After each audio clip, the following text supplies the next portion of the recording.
आज की कहानी शुरू होती है एक खूबसूरत और शांत गांव से, यारानापुर। यहाँ रहते थे तीन जिगरी दोस्त, रायस्टार, ज्ञान भाई और एक प्यारी सी लड़की पायल, जो रायस्टार की गर्लफ्रेंड थी। तीनों ने मिलकर एक छोटा सा लेकिन दिल से बना हुआ ढाबा खोला था। नाम था दोस्ती की मिसाल। हर दिन ढाबा ग्राहकों से भरा रहता। गांव वाले कहते थे, ये सिर्फ खाना नहीं, ये तो दोस्ती का स्वाद है। ग्राहक हंसते हुए, खाना खाते हुए, दोस्त मिलकर सर्व कर रहे हैं। सब कुछ एकदम परफेक्ट चल रहा था। लेकिन एक दिन अंधेरा छा गया। गांव में एक बदमाश आया। नाम था टुंग टुंग सहू। पहली नजर में ही उसकी नीयत पयाल पर खराब हो गई। एक दिन जब पयाल बाजार जा रही थी, तभी टुंग टुंग ने उसे रोका और कहा, पयाल, मैं तुमसे कुछ कहना चाहता हूँ। पायल, बोलो, क्या बात है? तुम मैं तुमसे बहुत प्यार करता हूँ और शादी भी करना चाहता हूँ। क्या तुम मेरी गर्लफ्रेंड बनोगी? पायल और साफ जवाब में, सॉरी, लेकिन मेरा पहले से ही बॉयफ्रेंड है और उसका नाम है रायस्टार। हम एक दूसरे को बहुत पसंद करते हैं। तुंग सहूर का दिल टूट गया, लेकिन उसकी सोच जहरीली थी। वो बड़बड़ाता है, अगर पायल मेरी नहीं हुई तो मैं उसे किसी और की भी नहीं बनने दूंगा। उसने एक शैतानी प्लान बनाया।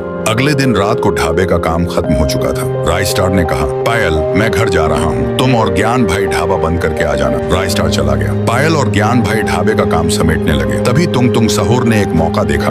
उसने ढाबे से बिरयानी का ऑर्डर दिया। ज्ञान भाई बोला, पायल, तुम ढाबे का ध्यान रखना, मैं ये ऑर्डर डिलीवर करके आता हूँ। जैसे ही ज्ञान भाई निकले, तुंग अपने दो गुंडों के साथ ढाबे में घुस आया। पयाल बोली, ढाबा बंद हो चुका है, कल आइए। तुंग बोला, हमें तो कुछ और चाहिए। और अचानक उसने पयाल के सिर पर वार कर दिया। पयाल जमीन पर गिर पड़ी। फिर उन दरिंदों ने उसके साथ घिनौना काम किया। पयाल चिल्ला रही थी, मुझे छोड़ दो, लेकिन उन्होंने एक न सुनी। फिर उसे वहीं अधमरा छोड़कर चले गए। पयाल की मौत हो चुकी थी। कुछ देर बाद ज्ञान भाई लौटे। उन्होंने पयाल को देखा। वो जमीन पर पड़ी थी, उसकी सांसें थम चुकी थी। ज्ञान भाई ने तुरंत रायस्टार को फोन किया। रायस्टार अपनी बाइक लेकर तूफान की तरह ढाबे पर पहुंचा। पयाल की लाश देखकर उसका खून खोल उठा। वो चीखा, सीसीटीवी देखो, फुटेज में सब कुछ साफ था। तुंग सहूर और उसके गुंडे ही कातिल थे। अब रायस्टार और ज्ञान भाई ने उठाया बदले का हथियार। दोनों निकल पड़े तुंग के इलाके की ओर। तुंग तैयार था। उसने कई गुंडे बुला लिए थे, लेकिन उसे क्या पता था कि दोस्ती का जुनून किसी भी फौज पर भारी होता है। मुझे पता था तू आएगा, इसीलिए पहले से तेरे लिए तैयारी कर रखी है। ज्ञान भाई बोला, आज तेरा और तेरे गुंडों का हिसाब होगा। फिर एक भयानक लड़ाई शुरू हुई। धुआं, चिल्लाहटें, गोलियों की आवाजें, हर तरफ तबाही थी। और जब धुआं छटा तो रायस्टार और ज्ञान भाई तख्त पर बैठे थे।